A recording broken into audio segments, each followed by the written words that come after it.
لأن احنا مو بس شعوب لا تستحي، احنا شعوب أيضا لا تعرف كيف تستثمر ثرواتها ولا مواردها.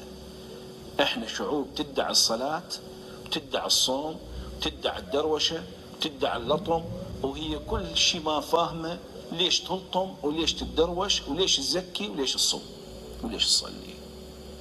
وبالتالي احنا شعوب فقدنا الفرصة الأخيرة، لأن احنا الشعب العراقي مثلا اللي يقبل نور المالكي يرجع نائب رئيس جمهورية، واللي يقبل اياد علاوي يرجع نائب رئيس جمهورية. هذا شعب بيا خانة حبه شو تقيمه؟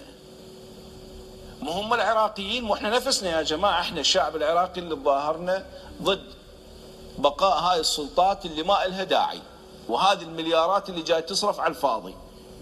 طيب شلون احنا نفسنا اللي سكتنا على رجعتهم نواب رئيس؟ وين اصلاحات العبادي؟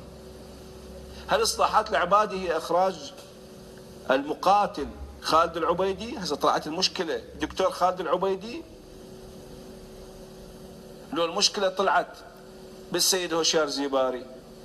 لا، المشكلة لا بالسيد هوشيار زيباري ولا بالدكتور خالد العبيدي، المشكلة بينا احنا كشعب ما يعرف شي يريد ولا يعرف شلون ينفذ اللي يريده.